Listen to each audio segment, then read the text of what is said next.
Welcome to Rev'd Up for Sunday, everyone. I'm Elizabeth Garnsey. I'm Peter Walsh. I'm John Kennedy. We are the clergy of St. Mark's Episcopal Church in New Canaan, Connecticut. And welcome to this holy season of Lent. This is the preparation for Lent 1.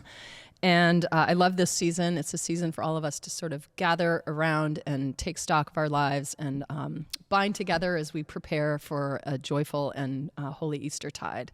So welcome to this journey, and let's dive in.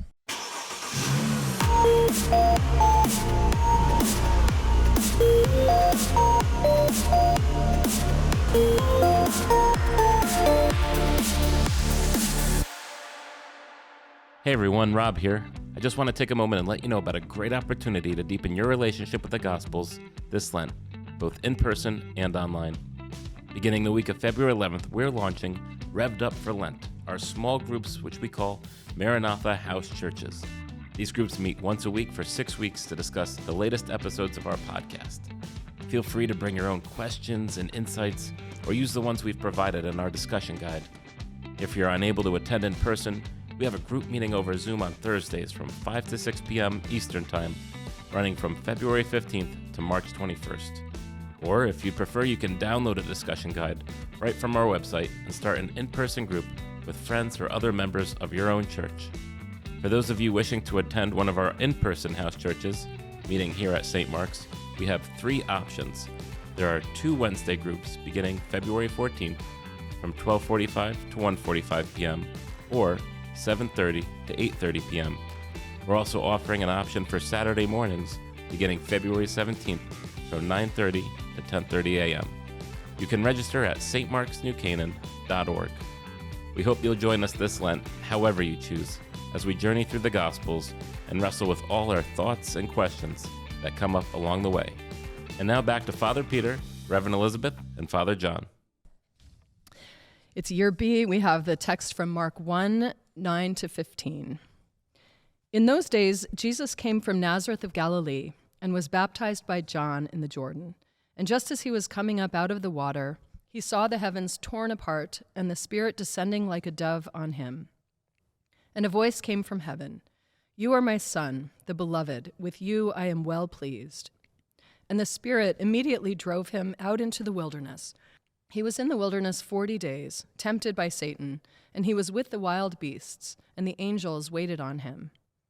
Now after John was arrested, Jesus came to Galilee, proclaiming the good news of God and saying, "The time is fulfilled, and the kingdom of God has come near. Repent and believe in the good news." Gospel of the Lord. Thanks be to God. Well, when I was looking at this morning in preparation for our conversation, and thinking about other conversations we've had about some of these same pieces of Scripture, I was noting just how spare the Markan Gospel is, particularly in the temptation narratives versus the Lucan one and the Matthew version of it. And I got thinking about movies and thinking about how are we to understand what's happening in the big picture. We were talking about movies before we got started here. So here's my take on it, that Mark's Gospel is like an action movie. I picked out Die Hard, which probably doesn't sound so great, or absolutely with a fantastic topic for Mark's Gospel, that it just is bang, bang, bang, bang, bang, bang, one thing after another, no reflection. It's just one thing after another, and that the Lucan narrative reminds me of the Tom Hanks movie Catch Me If You Can. I almost feel like the Lucan narrator is like Tom Hanks, just this gentle, knowing voice telling the Jesus story, Dear Theophilus, and unfolding the orderly account. And that Matthew's version is like a documentary film, like a teaching film, a film in 5 episodes or something like that. And then when you get to John, you get this art movie where John goes at a completely different place and drops into a completely different depth. But what we have here today is an action movie. Bang, bang, bang, bang, bang. That's really good. I like that framework. Yeah, I like that too. I was sort of thinking of Mark as this is far more boring, but I think of Mark as like a library card file, where you get all the giant headings. And then in each sentence, there's a treasure trove of possibilities of what they each signify. Like the dove, the tearing apart, the the wilderness, the 40 days. I mean, all these things represent so many things in the history of Israel. And you have to really go digging to unpack the whole business. But you're right. I mean, Mark has that like swift moving, super condensed and urgent, immediate. I mean, the word immediately is already showing up in every passage that we're going to read in Mark. Yeah. That's good. I like that. Yeah, well, I like yours too. Which, now we would put that into a search engine like Google, but I'm so old, I remember card catalogs where you would go to wilderness, and under wilderness it'd be all those cards. Right. So I like your Mark. take on that too. Yeah, I think the spareness of the telling of this story, and particularly the temptation story, simply because that's the only one we haven't covered in just like the last few weeks. Like holy redundancy, Batman. Nice. But with the baptism, with the temptation, and with the beginning of Jesus' proclamation, because so many of the elaborations, if you will, that we find in Matthew and Luke, specifically with regard to the temptation, where we get the details about Satan and Jesus' conversation, what the temptations were, and so on. We don't get any of that here. Sort of the way that Mark points us to engage with it is to look at what each of these elements in the case of the temptation story, these only two verses, mean, and specifically what they mean in the context of the Hebrew Scriptures, which, the Gospels are some sort of commentary on. So I found that a really engaging thing. Just on two verses, I managed to fill up, 2 full pages, single-spaced. So I was not expecting that. Yeah. In other words, I did not prepare for the other verses because we already covered it. But, it's part of the story, so perhaps we can include that all, at least by way of context for what's going on here. Well, yeah, and what you're referring to is in Advent, we get this passage about the baptism. We get it twice in Epiphany, and now we have it again for Lent. Yeah. So, I mean, it's a lot. I mean, the baptism scene, right?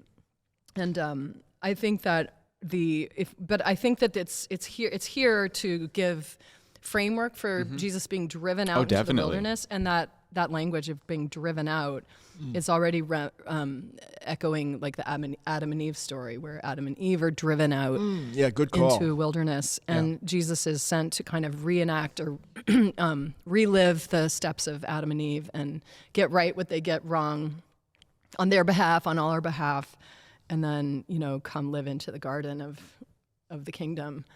And I think that he needs to hear, "You are my son, the beloved, with you I'm well pleased," because immediately he goes into the wilderness. And, the dove descending, I think, can give us a little echo of Noah and the floodwaters. And, when Noah has come through their quote unquote 40 days, which really amounts to like years and years on the boat. And if you read all the numbers of days that are mentioned in that stories, it's really this time of testing and waiting. But the dove is like the calming of the waters. At last there's peace and safety. And I think Jesus gets this ahead of time, that within him is this peace and safety. And it's descending like a dove on him. Is like the language in the Greek can also be coming into him. And, he hears he's the beloved, and then he goes and faces all the wild beasts and temptation from Satan. And, you probably can bring us a lot of, both of you can talk about Satan. I'm a big Satan guy. So we get this passage again about the baptism, because I think it's really giving us the backdrop for how he goes into the wilderness and, the armor he's given to face what he's going to face. Yeah, I think that, how biblical scholars, when we were in seminary, they couldn't stand it when we would mush the Gospels together, and that's why they can't stand the world's greatest Christmas pageant.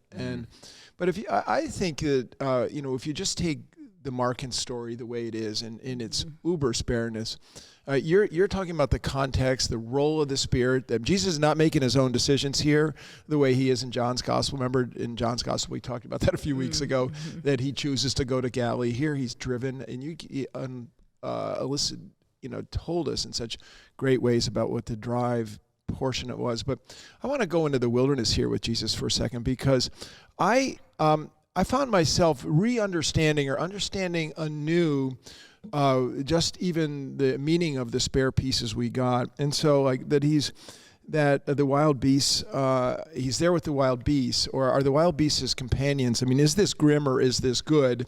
And I just have to say, I've changed my mind. I used to think the wild beasts were grim, but now I think the wild beasts were good. And there's an ambivalence in the text, and that I'm thinking of Francis of Assisi, and you all know, I mean, we've talked about this in some other pods, that when you meditate, the vibrations of your body changes, and that's why your dogs, if you have a dog, will come up and sit next to you while you're meditating, because they understand that vibration, it's a vibration that works very well with many animals. And so I've come to believe that Jesus was accompanied by the wild beasts during his time. And the second thing is, I'd always read the way the angels came to him, that the angels came at the end like, you made it, dude, good job. But that's actually not what it says in the Greek. It says that the angels, the imperfect tense, has that they were sustaining him throughout, not just at the end, and they were serving and waiting on him, so that Jesus was never alone without God in the wrestlings in the desert. So, and for me, that kind of recasts it a little bit. And to maybe this is eisegesis, or I'm choosing to interpret it in a particular way, but I find it more human to understand the wild beasts not as terror, and also to find that the angels, he had a sense of the angelic presence even as he was really getting roughed up. That we're just like we're never alone when times are rough for us too, sort of thing. Yeah. And in the New Jerusalem translation, which I really love, it says the angels looked after him. Is that how they have it? That's Oh, yeah, that's super cool. Yeah. I like that a lot. And I love what you're saying about the wild beasts. I mean, Adam and Eve had all the animal companions, and in the first creation account in Genesis, God makes animals to be Adam's companions. That's right. Oh, yeah, good call. And it ends up kind of not being enough, and Adam's like, but I don't know. Yeah. And then he gets Eve. But yeah, that's such a beautiful interpretation. I love that. Yeah. Yeah, so do I. I mean, of course, it echoes Isaiah chapter 11, talking about the messianic time of peace to come, where the wolf shall live with the lamb, the leopard lie down with the kid, the calf and the lion and the fatling together, and so on. These creatures that in the world that we live in now exist in a predator-prey relationship are seen in some sort of future age to come by the prophet Isaiah as living in harmony. And Jesus, of course, being, as we Christians understand it, the guy to bring that about. And that is already happening here. I really like that. I think there is an ambivalence, as you said, because, Psalm 91, which I think is in mind here, which talks about the angels bearing someone up on their hands, but also you shall trample on the lion and the adder, and the young lion and the serpent you will trample underfoot. That psalm was associated with the need for defense against Satan and demons in the Dead Sea Scrolls.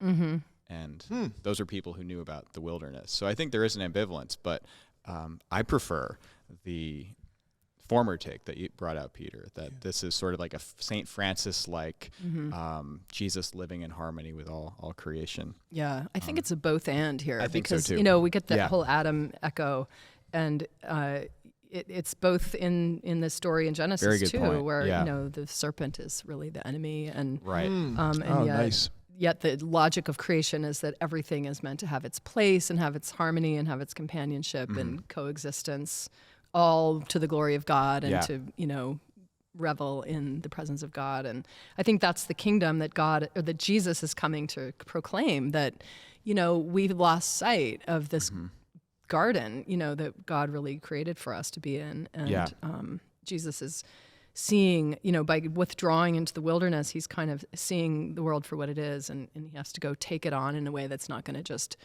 be like what the world is, but he has to kind of go in a nonviolent, live out this kingdom way. That's the logic of God's creation, and demonstrate peace and a willingness to absorb violence in order to recast the vision. Interesting. Wow, you're going some places that never even occurred to me, which is really cool to be in the conversation with you guys. When I looked at this morning, not this morning, I started before this morning, but that there's in the temptation portion, which is the portion that John and I spent more time on. Let's but go there's the Spirit, you've given a beautiful introduction of the Spirit. And the Spirit, of course, predates Jesus, right? The Spirit's there in verse 2 of the book of Genesis. The Spirit hovers over the waters, and now we've got the Spirit. And we have Satan, and we've got the wild beasts, we've got the angels. So there's kind of four players there, along with Jesus in the desert. And just a word about Satan. And this is something, again, that I don't see any reason how I ever would have known this unless I was studying the Gospels and studying the Scriptures. But some of the stuff that I've learned, of course, we know of Satan as the chief demon, and that's how he's clearly understood in the Markan text, referred to 5 times. So we get Satan 5 times in Mark, and that the word Satan means adversary, and who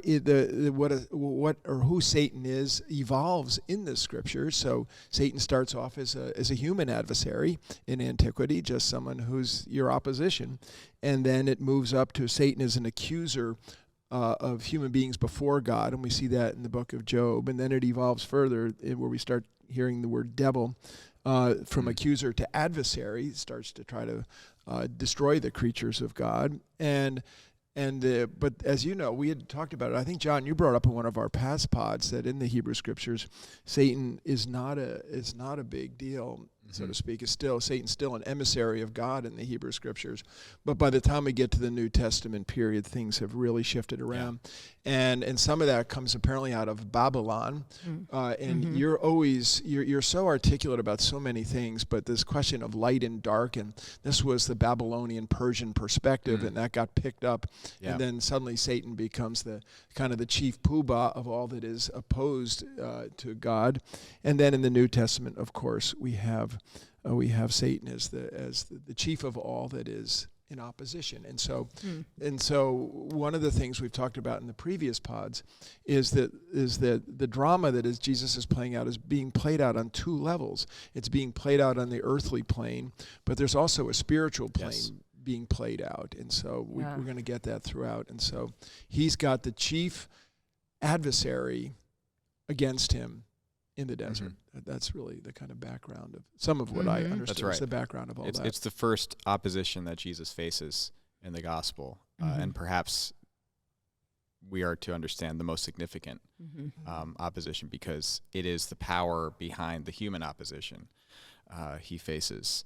I'm so tempted to talk about details from Matthew and Luke in this story, but I don't want to do that because I know you've done that in previous pods. We'll come back to it in a year. It's not like the people who are listening to us have been going through the Matthew and Luke in previous pods. I mean, if you've got an insight for us. Yeah, well, just that I think it's in Luke that Satan departed from Jesus after he passes these tests until an opportune time. 4:13, verse 4:13. So Satan's not done trying to snuff out Jesus in a way, but he doesn't manage to do it here. Can I just say that was on the test at the Kent School in my theology class? That's how I know the verse, and it comes back with Judas. That's where it comes back. That was one of the, and Peter, like Jesus calls Peter the stumbling block. That's right. Get behind me, Satan. I don't think that's a pretty tough one for my old namesake there.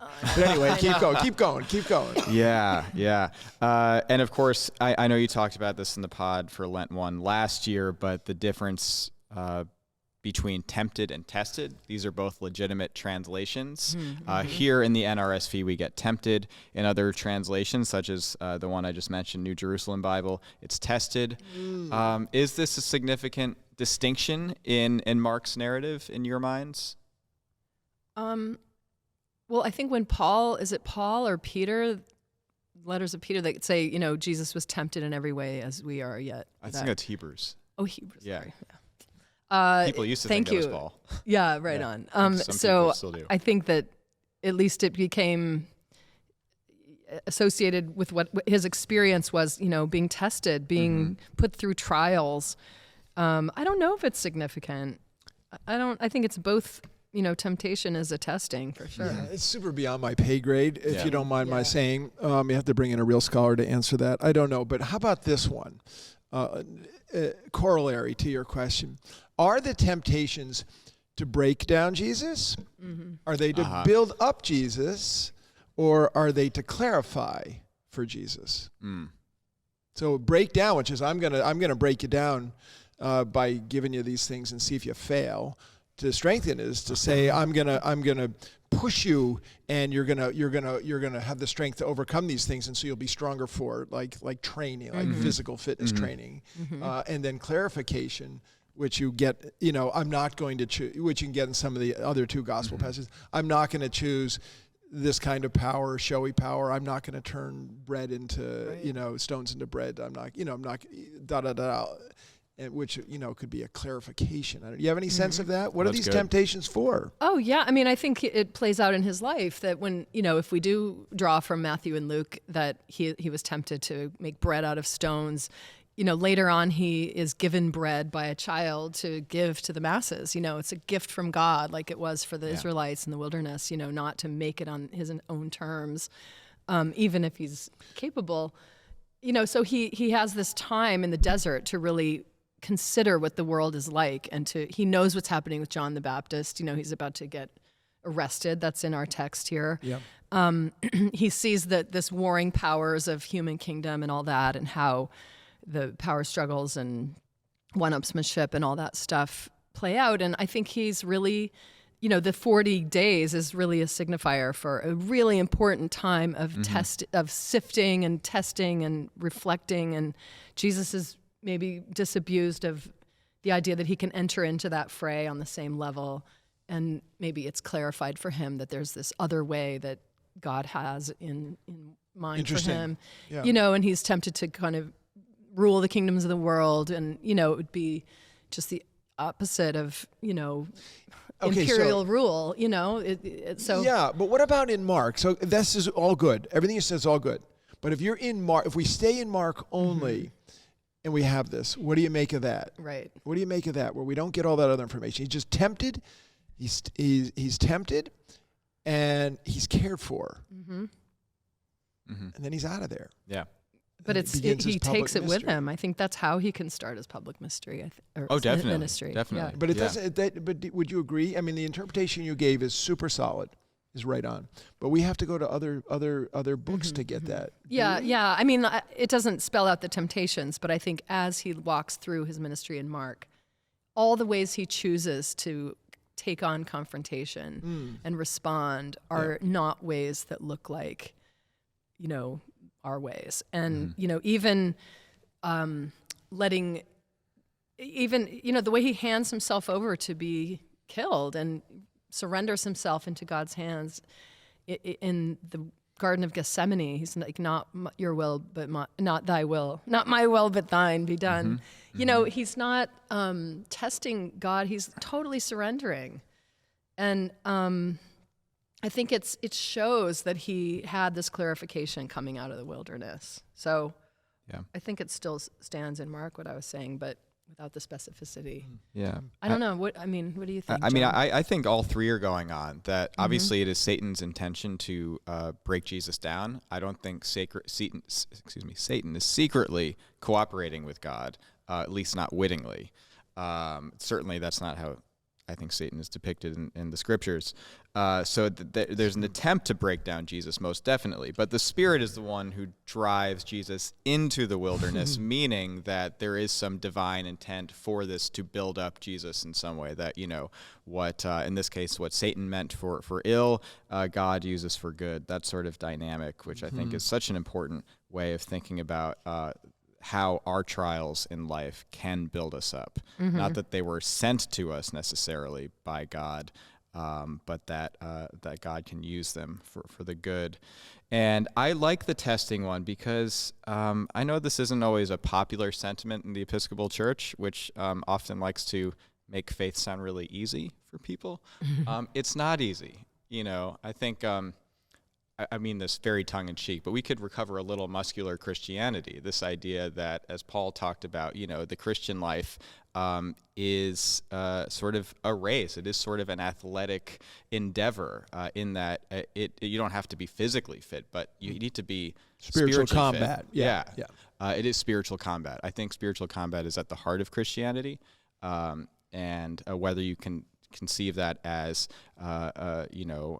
against the devil or just against all the stuff in the world, however identified, however understood, that keeps us from our vocation to be like Jesus. I think that's at the heart of it. And so Jesus is going through this, and he rises above it. And this means that I'm getting this from Augustine, that his temptations and his testing mean that when we are tested, which we are over and over and over again every day, we can know that we are not alone, and that Jesus has already sort of given us the victory in some way. And even though we will, stumble and plod along very often in this race that is set before us, as Hebrews puts it, in some sense the victory is ours, and that can give us the strength to respond like Jesus, at least sometimes. Yeah, and hopefully more and more, deeper and longer we go. So I think that's really good, and I think it does clarify for Jesus what he's about, which you spoke to so well. Yeah. Do you have any thoughts on it? You asked the question, but what would you say? I asked the question because I wasn't sure, and I really loved both of your answers. Thank you for taking a swing at my question. Yeah, this is good launch pad for Lent 1, and great conversation. Thank you guys so much. So we hope that you have enjoyed this podcast and have some stuff to think through and be sifted through for this first week of Lent. And as Rob said at the beginning of the podcast, it's not too late to join a Rev'd Up for Lent pod circle, and you can do that by calling our office. Also, don't forget to leave us a voicemail if you have thoughts on this podcast. You can call us at 203-442-5002. We always love to hear what you have to say. God bless you, and have a blessed and holy Lent.